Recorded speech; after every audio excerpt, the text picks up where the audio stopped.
Hello guys, welcome back. This is RandoGEEK. Alright, so we have a major update regarding the AT&T network. So for those of you that have been following AT&T and everything that's been going on, we've had some mixed news, mixed baggage, right?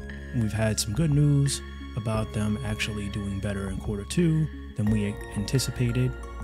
Then we had plenty of bad news with them, shrinking the company down and, the lead issues and all the possible things and problems that could be in the way of AT&T from growing, preventing them from getting bigger and pretty much just shrinking at this point in the competitive market of wireless. Verizon, T-Mobile, all looking at a better, or are looking to be in a better position, and they look like they're in a better position compared to AT&T for the most part. But there's a spark of hope thanks to this article, all right? So obviously the growth was the initial spark of hope, right? Seeing that they were able to still make a profit without really doing much, deployments recently, right? But of course, a lot of that was just due to reduction in cost spending. So obviously anyone that tightens the belt will be able to start to see a profit as long as there's some kind of income coming in. So right into the story, all right, let's get the good news out. AT&T to buy more spectrum across Oklahoma. So, article is from Light Reading. You can find the link down below in the description. AT&T appears to be in the early stages of improving its 5G network across parts of Oklahoma, based on the company's latest filings with the FCC. As first noted by spectrum tracking company Spectrum Metrics, AT&T told the FCC that it reached an agreement with Pioneer Telephone Cooperative to acquire some of the company's 700 MHz and PCS spectrum licenses in Oklahoma. So they said by acquiring control of the licenses, that AT&T will be able to augment its network capacity and improve the quality of its services it offers in the affected market, the operator wrote. An AT&T official declined to comment beyond the FCC filings. The move doesn't come as a total surprise. As previously reported by Light Reading, Pioneer Cellular disclosed earlier this year that it would shut down its cellular operations. So there was a statement made by the company. For 70 years, Pioneer has been proudly serving our customers and businesses with the best communication tools to keep them connected with the people, communities, and information that matters most. They also said, we have made this business decision to discontinue our cellular operations by this summer.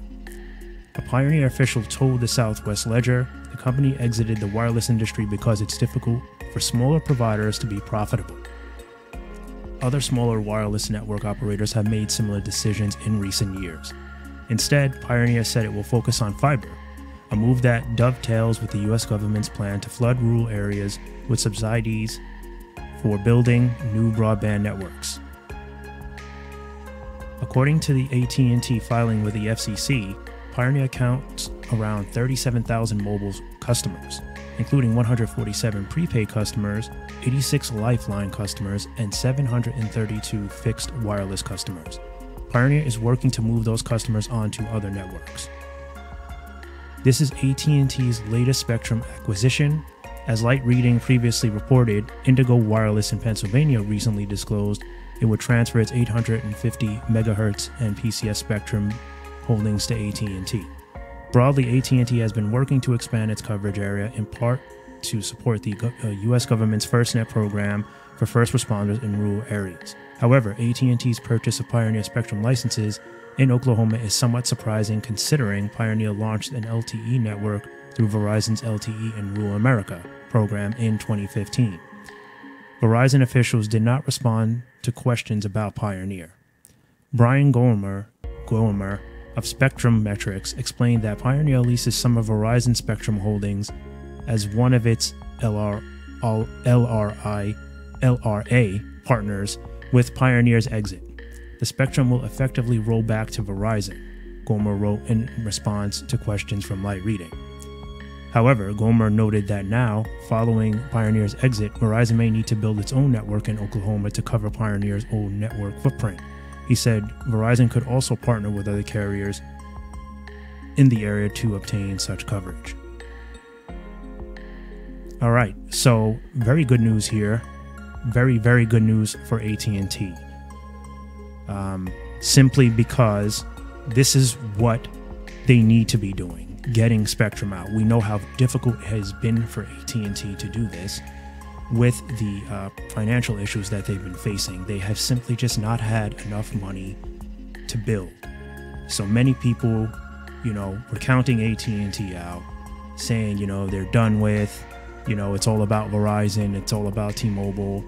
And if you guys watch this channel and you watch any news reports that I do about AT&T, you will know that I've always said, don't count them out. They've been in this game for a long time. They're not done. They're not finished.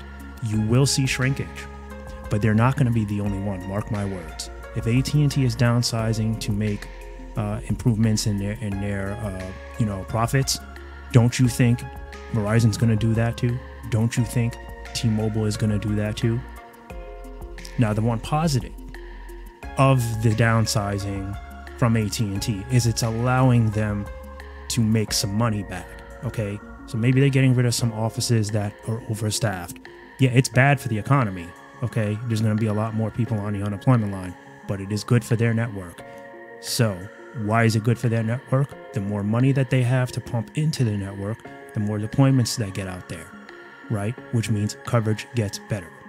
So it's a win and lose situation. Unfortunately, that's just how the wireless market goes. That's how it's been for a very long time. That's just pretty much how businesses are run. When they're not making enough profit, they need to move things around, shift people around, maybe eliminate some, rehire in a couple years, could be their plan, or they may just decide to go on down a more digital path, which is ultimately what I believe that they're probably going to do, because it's just so much more profitable for them. So much more profitable for them to do such a thing, and it stinks because you're losing that human communication that some people really appreciate.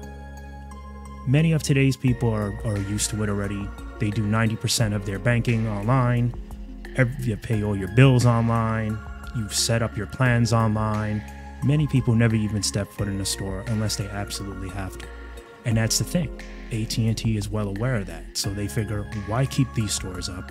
Why keep these offices that we don't need when we can have these people work remotely and do the same thing? We don't have to have them in an office that we're paying skyrocketing rent.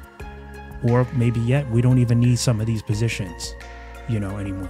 So that's what's happening. They're figuring out ways to cut costs and make more money. We just did a video on that.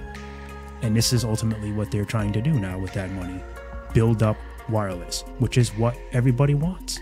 They've been focused on fiber for a while because that's where they've been making some money, But it's good to see that they have not abandoned the wireless side. And this just confirms that they're not letting go, okay? They're getting back to business. It's just a matter of, it's a very slow process for a company that has as much debt as them. They need to eliminate the debt. And they're trying to kind of do both, which is good. They could easily just, I think their reports were saying that how they were really not going to do too much deployments until they can straighten out their financial situation. But seeing this is good. This is a hope of encouragement that, for everybody that loves the AT&T network, that they're not done. Okay, they're not going anywhere, but it may be different. They may look different in a couple of years. But like I said, so will T-Mobile and so will Verizon. Sure enough, we see the cost cutting from all these carriers already. Fees are going up. They're trying to get you off of grandfathered plans. If the uncarrier is charging you to pay your bill in line, what does that tell you? Things are changing for these wireless networks and carriers. They need to save money. They're getting nervous. People are leaving, running to MVNOs. Doesn't matter how much you love T-Mobile, Verizon, or AT&T. If you can't afford something, you can't afford something. Or if you're just simply tired of overpaying for something, you don't see the value in it like you did 5 years ago. This is what it is, you know? So I'm not going to go on and on. Consider this an update for AT&T. Also, be aware, like, you know, cost cutting is in effect for all these carriers.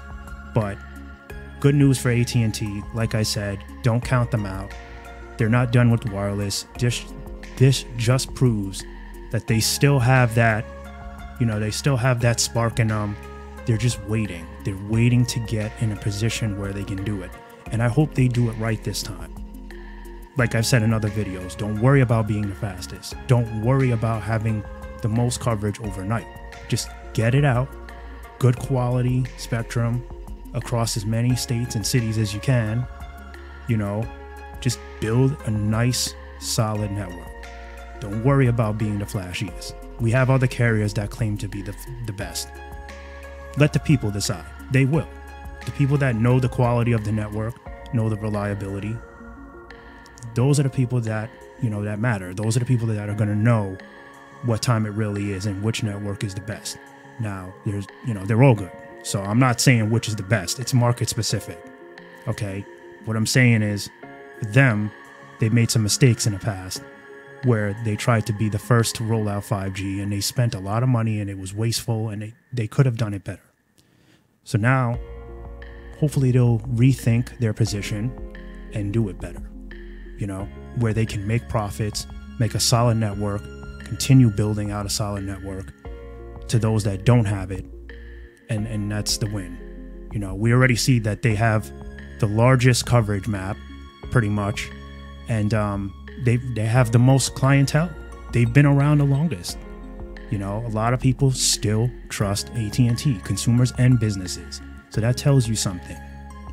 With all going on, if people are not really running away, they're still holding it down. They're still able to maintain a solid consumer leverage. You know, I think that's pretty good. You know, I think that's pretty good. So that's all I have to say for you guys. Link will be down below in the description. I want to thank you guys for stopping by and watching. Great news for AT&T. I'll catch you guys in the next one. Bye for now.